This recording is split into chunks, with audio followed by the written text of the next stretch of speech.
Welcome to the Brooklyn Center Mayoral and Council Forum, and thank you for attending this evening. I am Joe Paquette, representing the North Hennepin Area Chamber of Commerce, the North Hennepin Area Chamber of Commerce, and the League of Women Voters of Brooklyn Park, Osseo, and Maple Grove, as well as Brooklyn Center, are co-sponsoring this candidate forum to encourage voter interest in the upcoming election on November 6th. Neither organization endorses any of the candidates for office. We would like to thank the City of Brooklyn Center for use of their facility for this forum, and Northwest Community Television, who is now CCX Media, for their support in televising the event live and for their scheduling of the cablecast replays. It is now my pleasure to introduce Kirsten Chomey, representing the League of Women Voters for area. She will be your moderator tonight. Thank you. Good evening. While I greet you, if the camera people could get their shots now, when they're asking questions, it makes the candidates nervous, so thank you.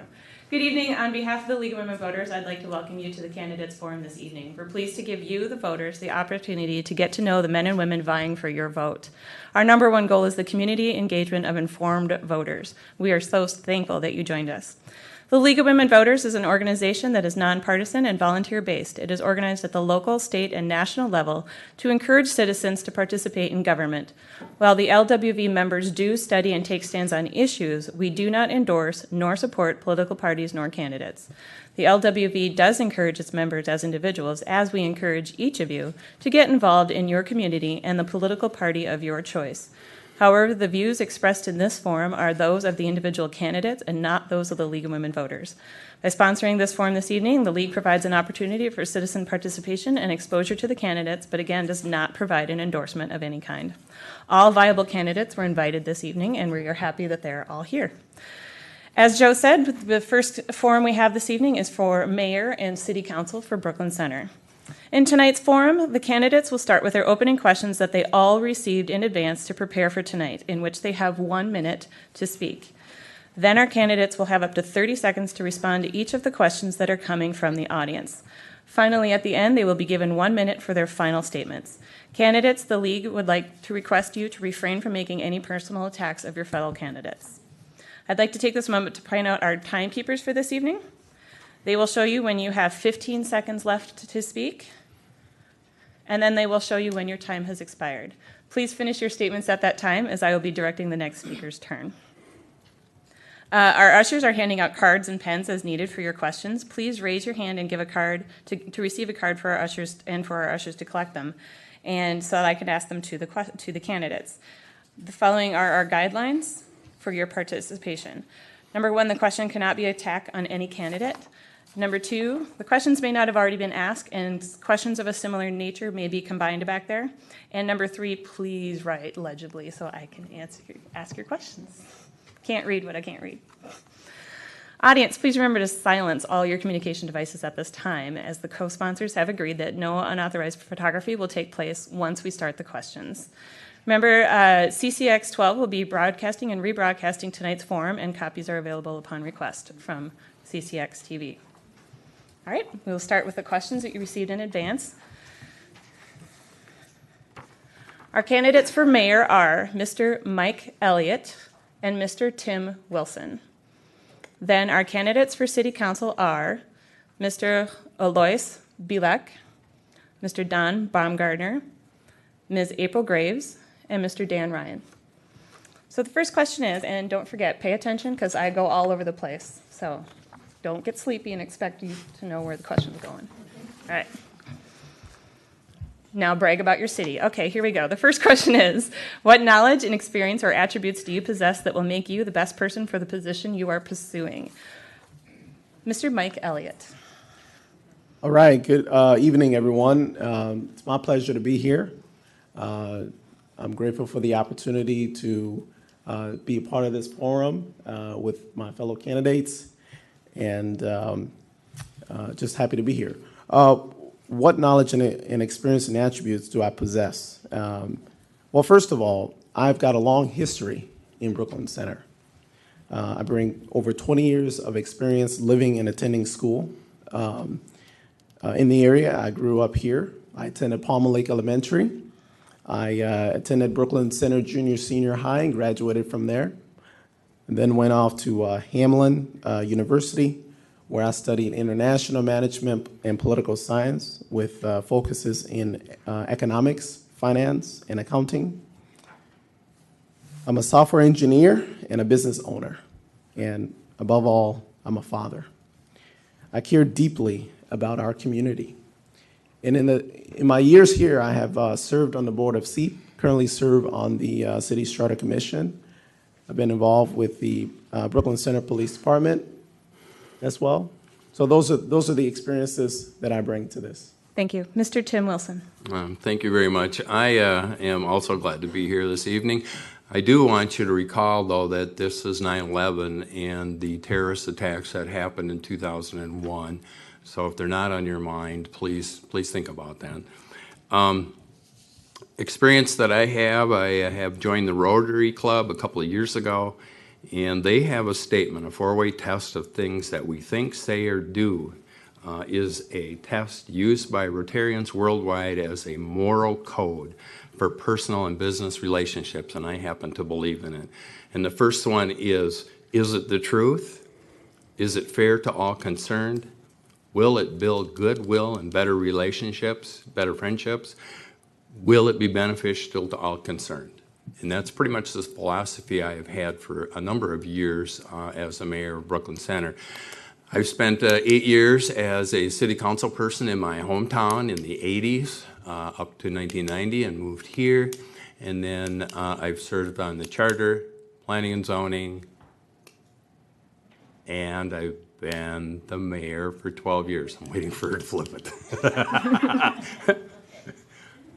Wow, we still fluster you. That's amazing. Mr. Alois Bilek.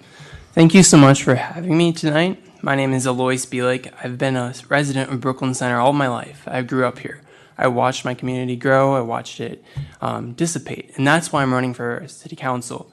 I noticed there's a lack of engagement with the community members. It seems like it's very top down.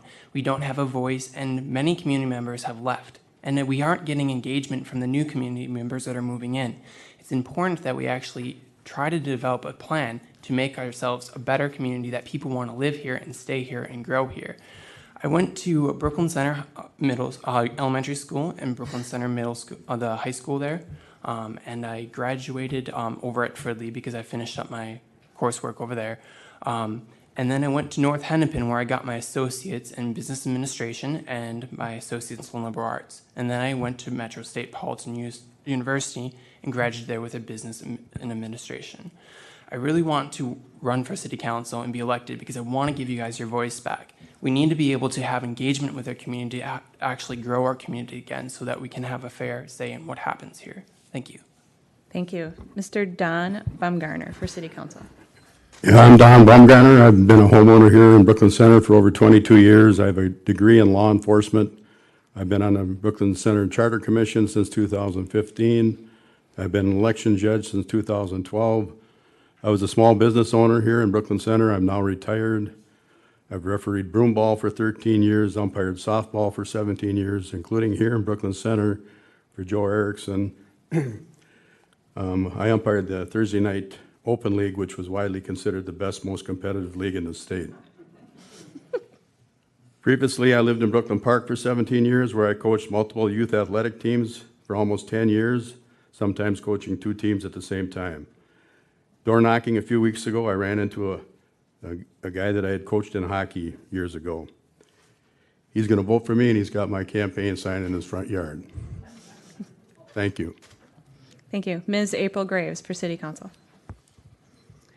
Thanks. I'm happy to be here too, and I must be one of the only people running that hasn't grown up in Brooklyn Center. I have been living here for the last 7 years. I became a homeowner. I grew up in the Rondo neighborhood in St. Paul, which is a really interesting neighborhood, very diverse, a few blocks from the governor's mansion and also a few blocks from a large population of Black people that have historically been there. So I feel like I'm used to kind of living between worlds and understanding sort of that mix. Well, I'll talk more about that later. So for the past 3 years on the council, I feel like I've elevated conversations on youth advocacy and empowerment. I've supported racial and economic equity and inclusion in decision making. I feel like I really celebrate the richness that is our diverse residents and small businesses.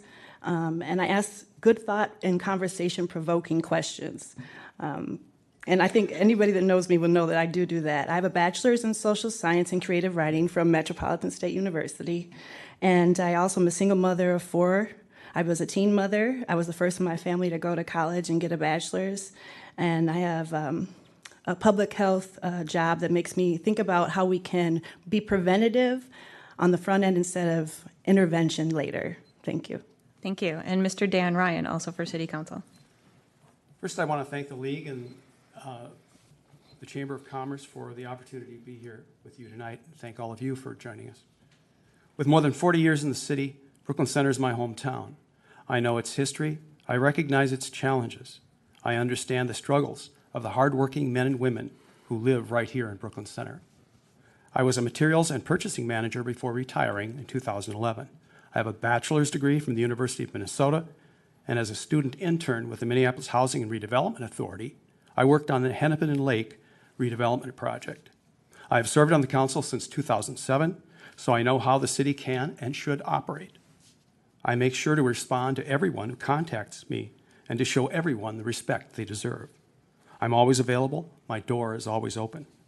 I have the knowledge, experience, and attributes that make me a well-qualified candidate for the Brooklyn Center City Council. Thank you.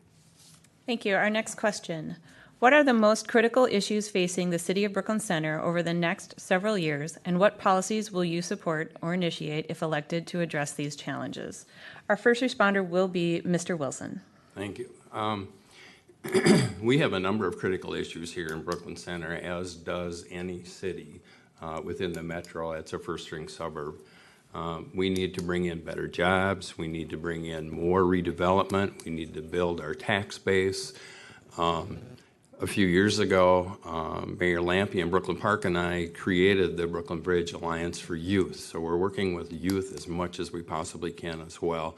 And the youth in our cities need the skills and the wherewithal to be able to earn good paying jobs or to be able to support their families, future families maybe. But it's very complex as to what we do and how we're doing it. The plan has been in place for probably the last 25 years. Hennepin County initially started with the opportunity site and redevelopment there and other sites, and we've been plugging along ever since. And now it looks like we're pretty close to actually having something happen there. So, Thank you. Mr. Bielek?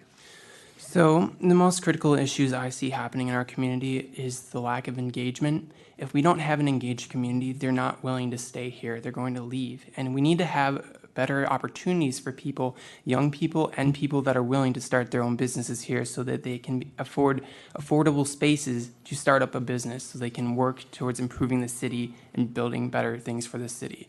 If we don't rely on engaging the community, we're just going to become that transient community that I've already seen. People leave, people come, people go.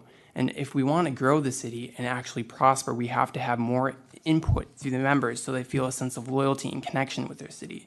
People that are connected to their city are going to be more willing to stay in their city. Thank you. Thank you. Mr. Baumgartner? People are concerned about crime in Brooklyn Center. I've seen businesses move out, go bankrupt, or be eminently domained. As we lose businesses, we lose tax revenues, and then our homeowners get overburdened with higher tax rates. Our property taxes are on the very high end of the spectrum, and our property values are on the very low end of the spectrum. We need to allocate public safety in order to create a positive business climate by enforcing ordinances that will help prevent a negative business climate. Then when that's established, businesses will want to come to this prime location, and then the homeowners' property taxes will finally start to decrease.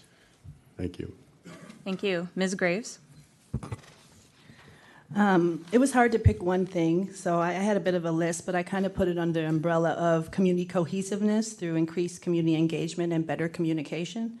I do think we're taking some steps in that direction with the hiring of a new community engagement staff member and 2 new cultural liaisons through the Park and Rec Commission. I think this will work towards increased equity and inclusion across the board. So that means economic stability of residents and businesses, small and large, safe and affordable housing, police transparency, college and career pipelines like the Brooklink Summer Jobs for Youth, restorative justice practices, smart investments and redevelopments that we can use to identify and target the intersectionality of these issues, and then intentionally create safer, healthier individuals, families, neighborhoods, and a city, and our city. Thank you. Mr. Ryan? While there's been significant commercial redevelopment this year in Brooklyn Center, one challenge is the Opportunity Site, the old Pep Boys Brookdale Ford property. Developers tell us it's one of the most desirable commercial properties in the metro. However, it's important that the city develops the Opportunity Site in ways that spur expansion next to the site and at Shingle Creek Crossing. Signing the preliminary development agreement with Alitus is an important first step. The city should acquire additional property where it can set the stage for future redevelopment. And given the age of our housing stock, another important challenge is maintaining the quality of our neighborhoods. I support low-interest loan programs for home improvements like the Home Fix-Up Fund. And one concern I have is how to help our youth succeed in the job market of the 21st century. We are doing that through Brooklink, the city's youth jobs program. Brooklink works with local businesses to find our young people jobs and internships. The program is growing. We had 29 placements for jobs and internships in 2015. This year, there were 105 placements. I think we're making real progress in that regard. Thank you. Mr. Elliott? Yes, I think that while we do have some progress in the city, progress is slow and reactive. I think we need a much more proactive approach. One of the problems that we face is we still have empty lots. And while we're located in one of the prime locations in the metro area, what we need is a mayor that's going to be more proactive, that's going to actually look across the country, find businesses, and invite them to come to our city. I think if we're sitting around waiting for businesses to knock on our door, that is indeed the wrong approach. One of the other things that we need to do is make sure that we are engaged in the communities that are here. We have a very diverse community. We have the most diverse community in the state of Minnesota. And that is definitely an asset that we have, and we need to connect with all of those communities and bring them on board. I spent over 12 years working with youth, bringing them together, the founding advisor of the Brooklyn's Youth Council. We need more places for our youth to go and things for them to do. We need more restaurants in this city as well. There's just a lot that we need to be doing that we're not doing, and there are really no excuses anymore. We need to get it done. Thank you. Our city is made up of many races and cultures. What unique qualities would you bring to the city government that can bring these diverse groups together? Our first responder is Mr. Bielek. So I grew up in a very diverse community. I went to school here. I went to North Hennepin Community College, and there I was on the Student Senate and worked with many different people of different backgrounds. And I had to understand and work with these people to know our differences and work towards what would be best solutions for all of us, because different people have different experiences and different ideas. I also served as vice president of Multicultural Student Association at my community college as well, and there we hosted different events depending on their different backgrounds they came from, and different foods, different cultures, different interests, different musics. We set up different events and talent shows to showcase that sort of thing. I also work in a very diverse workplace. I work with many different people of different backgrounds, and we have different styles of communication, and that's important to know that we do communicate in different ways, and we can be used in different ways to make progress for our city together. Thank you. Thank you. Mr. Baumgartner? All of my jobs have involved working with the public. People just need to be treated with respect, and then they should respond in kind. I've dealt with people that come in all shapes, sizes, and colors. Thank you. Ms. Graves? I myself and my family includes individuals from various ethnicities and backgrounds. I've had extensive experience integrating these diverse influences into who I am and what I believe and how I interact with others. Because of this, I feel I have been able to effectively build bridges across cultures and individuals, whether it was between a youth and an adult, understanding and connecting indigenous rights to immigrant rights, understanding the rights and needs of those living with a disability, and having compassion for those reentering society after being incarcerated. I've learned about and grown to love and respect various different traditions, belief systems, and people, and the people with whom and to whom they belong. I believe that diversity of thought and ideas leads to better choices and better outcomes for all of us. Thank you. Mr. Ryan. The city belongs to those who have made it their home. Being very diverse, we must come together as a community. As council members, we must demonstrate a genuine commitment to representing and serving all of our residents, no matter their ancestry, where they come from. Everyone matters. We are all in this together. I'm a member of the Multicultural Advisory Committee, which meets monthly. I support the council's goals of inclusive community engagement and outreach, and recruiting a city workforce that reflects the diversity of our community. I supported the addition of a communications specialist who is also tasked with reaching all of our diverse communities. I believe that the future calls for greater flexibility and adaptability on the part of city government, not only about how the city delivers its traditional services, but how it can address the challenge of better engaging our diverse population. Now, only by meeting that challenge, I believe, can we truly live up to the motto of our great republic, E pluribus unum, from the many one. Mr. Elliott. I grew up in this community, attended Brooklyn Center High School, and I saw the diversity firsthand, and I saw the evolution of Brooklyn Center. In fact, I come from one of those so-called diverse communities. And, you know, for me, it's not only important to engage these communities, it's very important that they have a meaningful role and a meaningful voice in the process of making decisions in the city. I think that our diversity is our strength, and I think that we get a lot of ideas from these communities that are here if only we actually engage them, like I say, in a meaningful way. So as mayor, what I will do is make sure that we're engaging the members of our community, the Hmong community, the Liberian community, the Nigerian community, Vietnamese community, all the communities that are here. And let's have them involved in the process of shaping the future of Brooklyn Center. Mr. Wilson. Well, I reach out to the diverse communities that we have in our city. A couple of weeks ago, I was at a Lifetime Achievement Award for Lieutenant Colonel Tulong Yang. And Friday night, I was at the Nigerian church over by the police station and visited with them on their 20-year anniversary. I've been a part of the Liberian community with OLM. I've been a part of a group that actually went to Liberia in 2014. And when we did, we paid for it ourselves to see what the country was like. We were there at the invitation of the Vice President, and it's been a great relationship. We have other ethnic peoples in our cities as well that we cannot forget. We have to come together as a community and work together as a community for the betterment of everyone in Brooklyn Center. Thank you. Our next question. Traffic congestion on Highway 252 has been identified as a major issue for Brooklyn Center. What solutions would you propose to alleviate the congestion on 252? Our first responder is Mr. Baumgartner. On 252, we need to eliminate all the stoplights, put in overpasses on 66th Avenue North and probably 73rd Avenue North, kind of like what was done in Highway 169 and 93rd Avenue North and 169 and 610. And we should incorporate pedestrian overpasses so people can cross the traffic unimpaired. Thank you. Ms. Graves?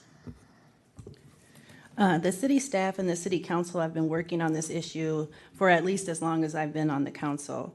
And that's ensuring that the 252 corridor remains on the forefront of the planning and funding discussions with the Met Council.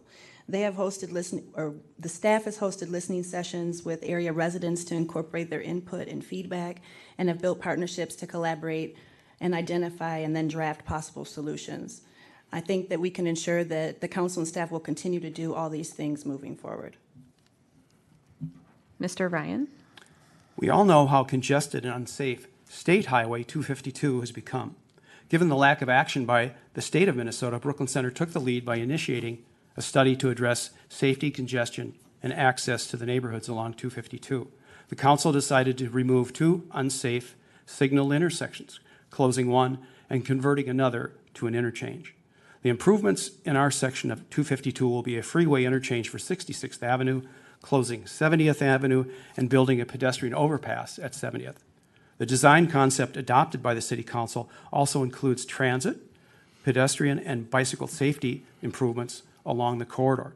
Brooklyn Park is in the process of finalizing their plans for 252 from their half of 73rd to 610.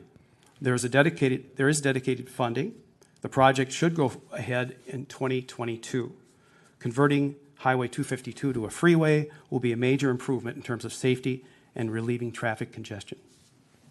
Mr. Elliott. Yeah, 252 has been an issue for a very long time, and we need to make sure that whatever we do, we have community, continue to have community as part of the process. We need to make sure that we're reaching out to our residents and making sure that they're involved. We need to also make sure that we're making those intersections safer for pedestrians. I do support the idea of an overpass, a pedestrian overpass. And whatever we do, we need to make sure that we're not impeding traffic or cutting off access to those that use 252, our residents on the other side, on either side. All right, Mr. Wilson. I've actually have worked for a number of years to bring 252 to fruition. We're now fully funded. The state of Minnesota, thanks to our local senator, has been able to allocate $40 million for 252.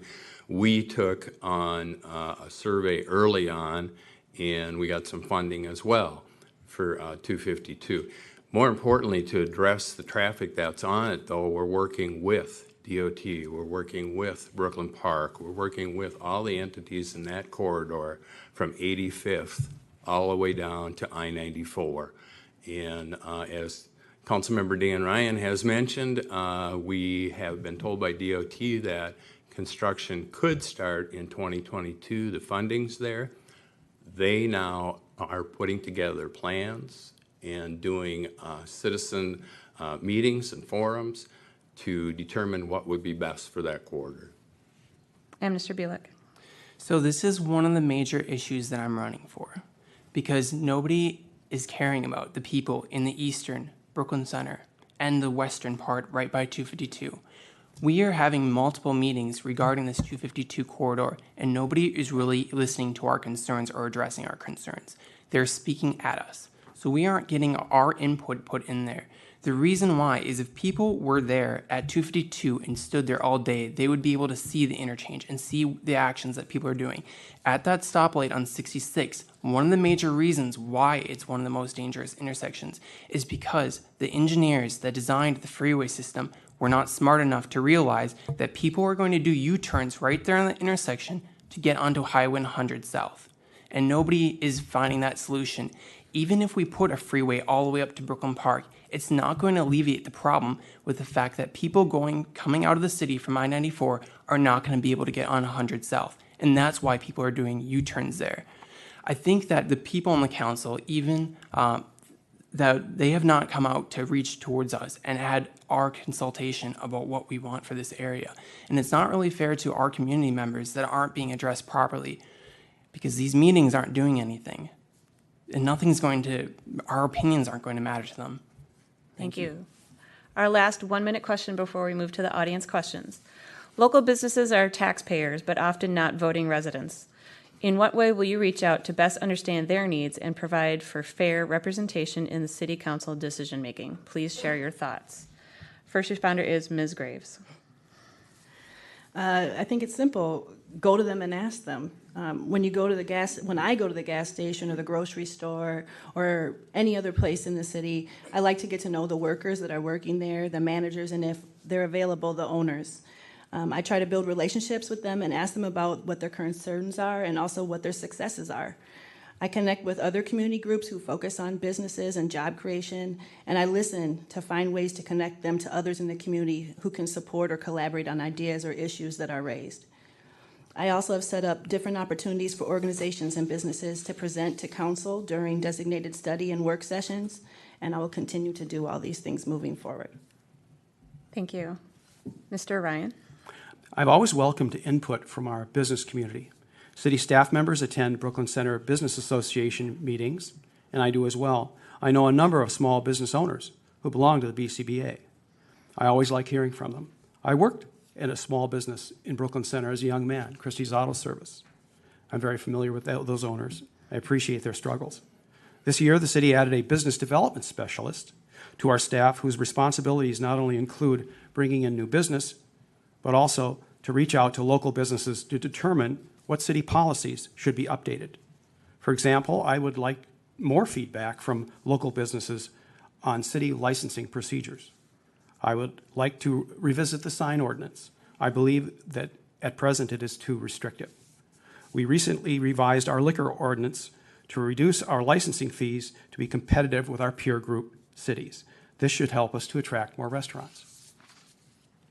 Thank you. Mr. Elliott? I come from a business background. I have a business degree. And throughout this campaign, I have met with and spoken to many in our business community.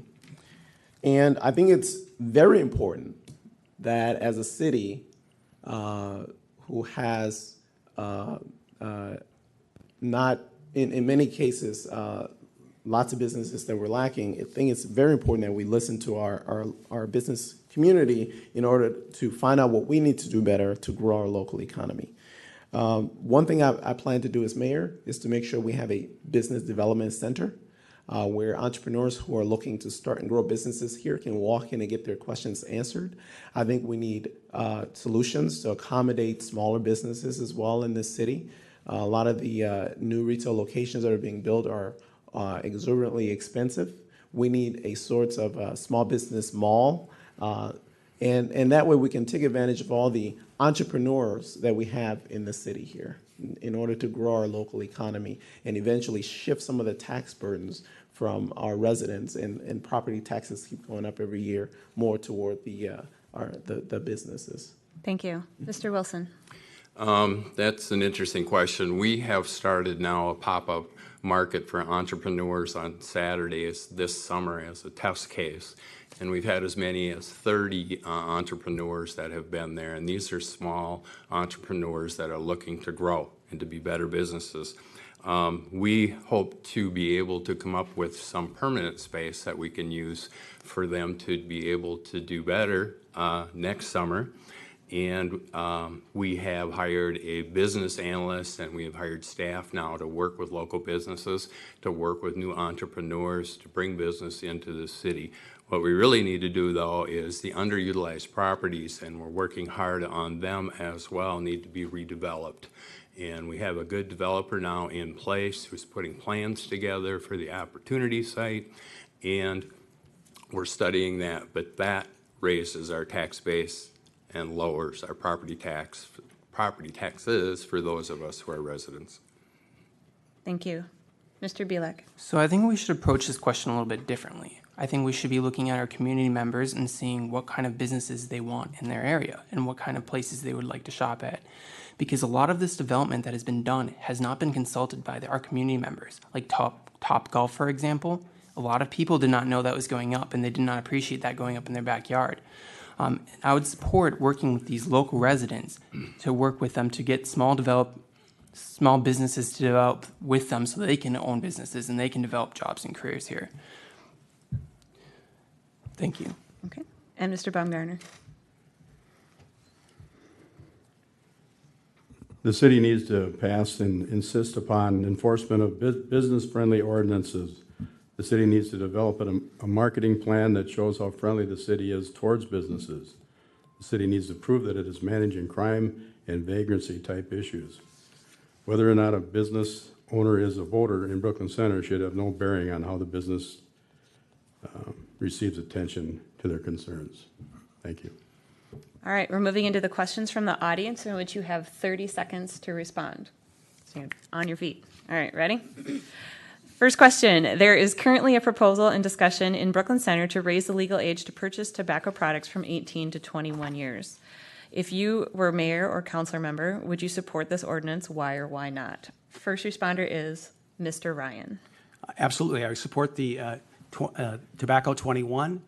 I believe that the city faces and our citizens face a choice where some of our convenience stores will experience some drop in their sales, but that will be the benefit of reducing hundreds of millions of dollars, even billions of dollars of future healthcare expenses to the public.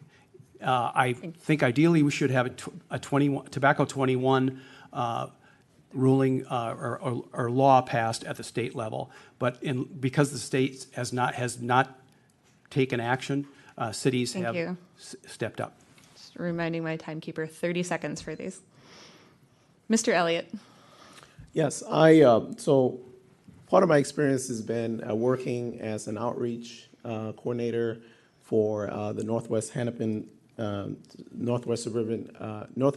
Human Services Council when it existed, and I worked on the issue of secondhand smoke, and I know how deadly smoking is, and I know how important it is that we make sure that we're keeping our young people away from tobacco. So I would support such a measure. But I would also make sure that we're looking at how points of access for tobacco and how some of these tobacco shops are making it so easy for young people to access tobacco and to start at a very early age. Thank you. Mr. Wilson. Well, I would hope to hear from a lot of citizens because the council at this point has done a suspension of any new tobacco organizations within the city or businesses. I support T21 exclusively, but I also realize that there are a number of people over 21 who are already addicted to nicotine. And we're doing things like a new ordinance that will limit the number of tobacco shops in Brooklyn Center, and hopefully we'll put T21 in place as well. Thank you. Mr. Bielek. Why would we support this? It's not going to matter because it's a state issue. People are just going to buy their stuff at a different location then. And do you think when they go into shop, they just buy a pack of cigarettes? They're going to buy other things too. They buy chips, they buy pop. It's not going to just be that pack of cigarettes that we're going to lose out on sales. It's lots of things that we lose out on sales. So it's kind of irrelevant whether we're going to do this until it's a state issue. So this is not an issue that should be involved with the city council at all at the moment. Thank you. Mr. Baumgartner. Well, as a non-smoker, I wish nobody smoked, but that is their personal choice, so I really wouldn't support this. Thank you. And Ms. Graves. Someone brought me this issue over a year and a half ago. I'm the liaison to the Brooklyn's Youth Council, and right away I understood the importance of stopping young people from smoking. Most of the time they get cigarettes from their peers that are just over 18, and so then they start. So this is a way to try to make it so that their peer group doesn't have that access. And we'd made this decision after over a year of the Youth Council doing studies with youth and community members, and then under their advisement, they asked us to pass T21. Thank you. Our next question. How would you support the current development path that Brooklyn Center is on? In 30 seconds. First responder is Mr. Elliott. Well, I think we need a new direction. I think that the current direction or the current approach is not well-rounded. It's not well thought out. I think it's sort of piecemeal. I think it's unimaginative. For example, we used to have a strip mall over on 57th. Now we've got a storage unit going up there. When it's a neighborhood lot, commercial lot where we could have neighborhood shops, ice cream shops, and the likes. It's just sort of whatever shows up at our doors, we kind of decide we want to pluck it somewhere. I think we need a much more thought out approach that involves looking at what our residents want. Thank you very much. I'm jumping around now. Mr. Bielek. Can you repeat the question, please? Pick it up. Sorry. How would you support the current development path that Brooklyn Center is on? Well, the current development path is very top-down. nobody's really being consulted on their input, and I don't think that's very fair at all. Because a lot of this development is being decided by people that are making decisions without asking the community members, do they want this here? What do they want to use? Because if we want to grow a community and we want more businesses here to have more tax revenue, we need to make sure that our community members are using it. Because otherwise, people that are going to be shopping and coming here from different areas, they're not loyal to our community. They'll find something else at a cheaper price. If there are businesses here that we, as community members, will use and support, we will have a long-term revenue and income for that. Thank you. Thank you. Ms. Graves this time. It's a tough question. I think that it's been part of my struggle on the council to understand sort of what the plan was before I got here, and then also add my ideas, which really are fairly close to what some of the other people up here are saying, are connecting with the residents and also making sure that small businesses are a part of our development. I first thought about the idea of like a mini global market. And when I ran the first time I talked about that, I still have that as an idea, and also like a cultural center where we can bring the community together, and maybe that's where we could have the pop-up market. So my influence has been to continue to try to make that part of the conversation. Mr. Wilson. We have worked very, very hard at redevelopment in Brooklyn Center in the last 12 years. And I have to tell you flat out, it would be nice to dictate to businesses to say, you bring your business to Brooklyn Center. We have businesses that are investing hundreds of millions of dollars in our city. They purchase the land, they acquire it, they come up with a plan, and they invest in our city. And we should encourage more businesses across the board to invest in our city. It takes hundreds of millions of dollars to do that, and our city cannot afford to do that. Thank you. Mr. Baumgartner. I would think businesses would want to flock to this city because of the location. To me, it just seems like there's a fundamental flaw with why businesses aren't coming here. I think we need to concentrate more on having a business-friendly environment so they'll want to come here and stay here. That way they'll pay taxes and our home property taxes will go down. Thank you. And Mr. Ryan. Thank you. Yes, the city struggled for a couple of reasons. The age of our housing stock and the pressures on the blue-collar economy. So the city has gone through a bit of an ebb from the 1990s to the early 2000s, but we've had outstanding leadership in our redevelopment efforts. Gary Idle, starting with the FBI building. I alluded to in my second response the importance of the opportunity site. We've looked at this strategically. And again, as the mayor indicated, we cannot dictate to businesses. We can only encourage them and encourage that investment, which we've done. Thank you.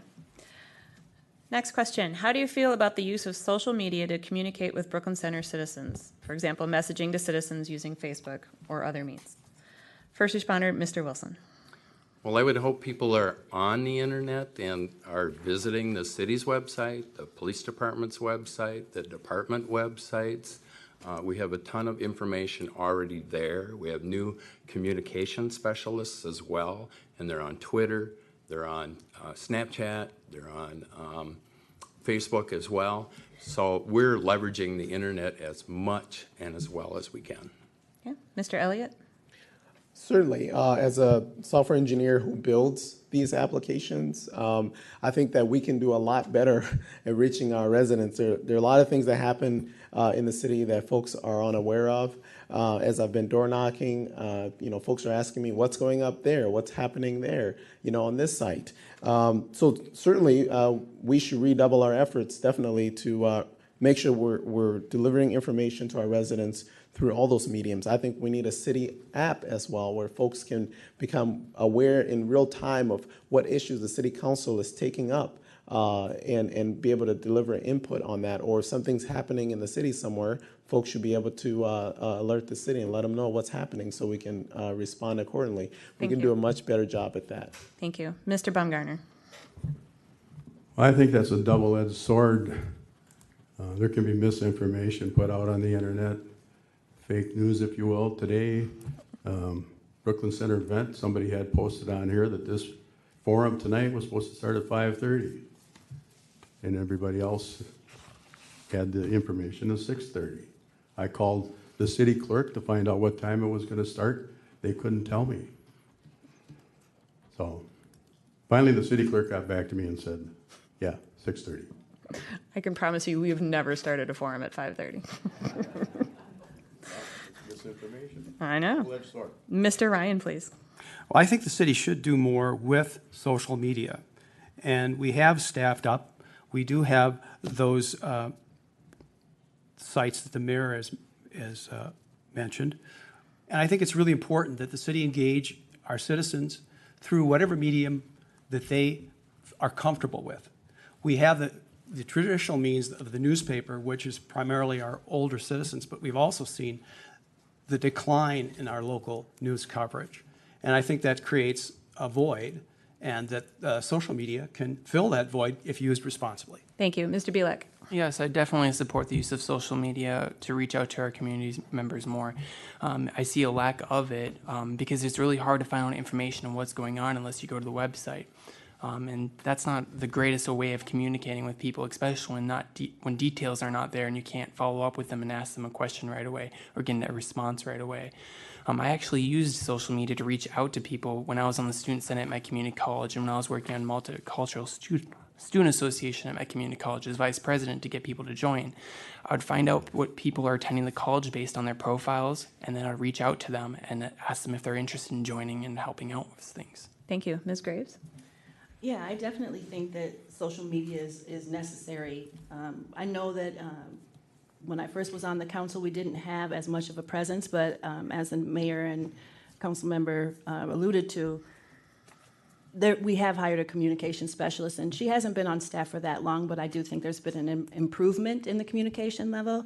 I also use social media personally, professionally. I have several different Facebook sites, one of which is for my council role, and I try to post events on there so that at least the people that are on my page or share it to other Facebook pages that are for the city, like Friends of Brooklyn Center, so that those things do get out to people. Thank you. Next question. Addressed to all candidates. I've seen campaign literature from multiple candidates which contain party endorsements. Why is it important to include endorsements in a non-partisan position? Mr. Bumgarner. I don't know why it's important to include endorsements. Candidates should just stand on what their issues are. I don't think you should have to be endorsed for your campaign literature. It's a nonpartisan position. It should be nonpartisan. Thank you. Thank you. Mr. Wilson? Actually, I've been endorsed by the DFL. I have also been endorsed by Labor. Early on in the years, I was endorsed by the Brooklyn Center Taxpayers Association. I treat the party, which I've worked for probably the last 40 years, and if anybody doesn't know I'm a Democrat, they really haven't been paying attention. But, so I put it on my literature. I treat it as any other organization within our city of residents that are willing to support me and my candidacy for mayor. Mr. Ryan? I put it on my literature in part in the interest of full disclosure. I have sought the endorsement for a political party. I'm a Democrat. I also think it's important when I go to the door and ask someone for their vote, they deserve to know who I am. And in very short order, it gives them a rough outline, a sense of my philosophical disposition on certain issues. But at the same time, when I serve on the council, it is a nonpartisan position, and I believe I serve in a nonpartisan manner. Thank you. Ms. Graves? My first time running for city council, I didn't get any endorsements, and my second time I did. And so I'm gonna be honest, I appreciate the endorsements that I got. I do think that drawing any kind of divisive lines is counterproductive to making connections and building solutions that work for everyone. I don't necessarily think that you're endorsed by anybody on your literature is saying that you'll do that. I'm not sure whether I will put that on my literature. So far, I haven't, but I'm grateful for the endorsements. Mr. Bielek? So I don't think putting your endorsement on your literature is very important, and I don't think that it should be something that should be something that encouraged, because if you have to put your endorsement on your literature, it doesn't mean that you can't speak to the issues. Do you need something else to back you up just because you aren't able to reach out to more people, to speak to more people, to reach out and find out where their concerns are? Because the important part of this position is reaching out to the community members. You're representing the people that live in our community. So their issues are your issues. So that's how you should be running your city council, by having the people that are speaking up for the issues that are concerned by the large percentage of the population here. Thank you. Mr. Elliott. Yeah. So as I've been out door knocking and talking to residents, a lot of them have said to me that they really appreciate the fact that I don't have any party affiliation on my literature. And I think this is really important because, as one of the residents told me, in fact, they said that, it doesn't matter if you're a Democrat or Republican, in order to fix potholes. Anybody can fix potholes, and a mayor or a council member really needs to work for everybody and needs to listen to everybody. And when you put party in front, people shut you out. And I think that's what we've been seeing over the last 12 years with our current leadership. I think it's time for a change. It's time to turn that page. All right, next question. Point of privilege of being the moderator. So I'm going to give you 30 seconds to plug your city. Tell me your favorite thing to do here, whether it's a restaurant, whether it's a park. What is your favorite thing about Brooklyn Center? Plug your city. Mr. Ryan. I love the trails. I love the nature area around Palmer Lake Park. I love the library.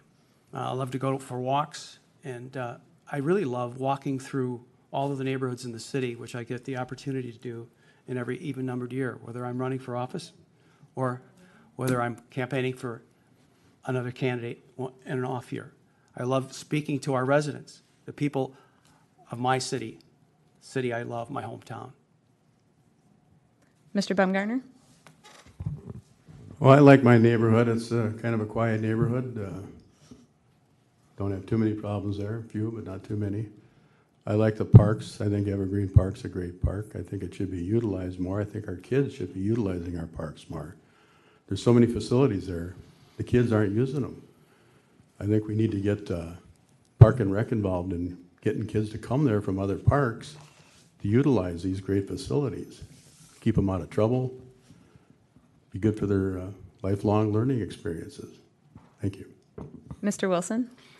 I love Brooklyn Center in general because it's my hometown. It's where I plan on passing away at some point in time. We're going to live in our home until then. And I've worked very, very hard at making sure our community is an inclusive community.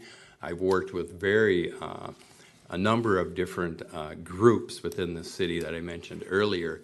But I will tell you this, one of the best things in our community is our diversity. It is the things that our diversity brings to our city, and it is that relationship, that history, and those things that they bring. And I hesitate even to use the word they, because it's not they, it's residents of Brooklyn Center. Ms. Graves? I echo a lot of the things that have already been said. I chose to buy my house here because I really appreciate all the parks, and me and my kids spend a lot of time on our bikes riding around the parks. I also really enjoy the community center. Anybody who knows me knows that I love to go to the sauna, and part of the reason why I like the sauna so much is because it's like the perfect place for diverse people to come together and get to know each other. So on any time that we're in there sweating together, talking, getting to know one another, and it's beautiful to see all the different people that come there, and we let go of things and we take things in, and it just builds community. So I think there's a lot of great things about Brooklyn Center, but I would definitely say that the people are the best. Thank you. Mr. Elliott? Yes, so I love jogging through the neighborhoods, and I love talking with my neighbors. I love going grocery shopping and running into people that I know. These are all things that I love. Growing up here in Brooklyn Center, I love running into people I went to high school with and catching up, on old times. While door knocking, I love, meeting actually the parents of the people that I went to school with here, and so many of them for the very first time, So those are all things that I love about Brooklyn Center. I think that there's a lot more we can do. I would love to see an ice cream shop, for example, or a bike shop here. Thank you. Thank you. Mr. Bielek. Well, I really like shopping at our local businesses. I go out of my way to make sure that I buy something at the local Target, at the local Cub Foods, at the local Walmart, the other stores too. What is that store over there on? There's some auto shop that I always go to. I forgot the name of it. O'Reilly's. I also love the parks that we have here, and I like walking through them. I've also thought about, well, I kind of want to plant a tree here, but I don't know if that's okay to plant trees randomly in the parks. But I've thought about it, and I grow my own trees, but don't know if that's okay. Yeah, I just really like like the community, and I don't really want to leave here. I really like it. Can you imagine the vandalism spree of somebody randomly planting trees? My brain just went there. Sorry. Okay. Let's move into our 1 minute final question, in which you are going to summarize how you intend to best serve this city and move it forward. And we will go in the reverse order in which we began. So, Mr. Ryan. Thank you. In my 12 years on the council, I've been part of a leadership team that has brought growth and renewal to the city. But in order to lead, the council must function as a team, developing priorities, setting clear goals. As a member of that team, I've helped define the goals and set the priorities that have brought us real success. In redevelopment, we've seen the FBI, Shingle Creek Crossing, Luther Auto, recently Topgolf, Home Furniture, and Bank of America. We've had success protecting the neighborhoods from the impact of foreclosures, improved rental properties through our strict rental licensing program. Today, Brooklyn Center is as safe as it was in the 1980s, and we are helping the next generation succeed through Brooklink. I'm always out in the community, staying in touch with the people I serve. I will work to bring us together as one city, one community. I will work to make Brooklyn Center an even stronger, better city. Please join me in that effort. Vote for me, Dan Ryan, for Brooklyn Center City Council. Thank you. Ms. Graves. I thought about this question. I think the best way to do it is by staying true to myself and what got me here. That means being vulnerable and honest, being willing to admit when I don't have an answer or when I've made a mistake so I can learn and do better the next time. By continuing to ask tough, thought, and conversation-provoking questions and really listening to people with the intentionality to compassionately understand and find connections. By building and sustaining relationships and trusting and lifting up community members' voices, because I really feel that the community is the biggest stakeholders. You all have the answers and the ideas and should also have agency within the process of governing. That's what's needed for us to really govern effectively and create a city where we all feel a sense of belonging, connection, and possibility. That makes everyone more appreciative, more responsible, and take more pride in how we contribute and care for one another. Thank you. Mr. Baumgartner? By ensuring public safety and responding to concerns in an honest, timely fashion, we can create a positive business climate in Brooklyn Center. Once a positive business climate is established, we'll get more businesses here paying taxes, which will lessen the tax burden on our homeowners. There's no place in Brooklyn Center where you can get a good burger and a beer without paying for it with an arm and a leg. I have to go to Brooklyn Park, Fridley, or Robbinsdale to get that beer and especially that burger and especially that beer in a friendly place where it doesn't cost an arm and a leg.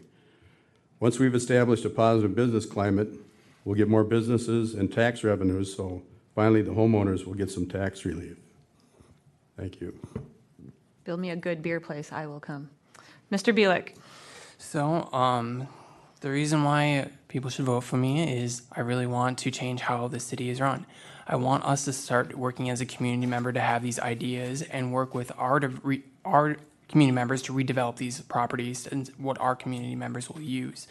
A lot of this stuff is done top down, and ever since the recession, we haven't recovered very fast. And we have tons of property and tons of land, and we're in a great location for development. We're in between 3 major freeways. And it's ridiculous how slow the process has been. I think a lot of part of that is because we aren't asking the right questions to the right people, which is our community members.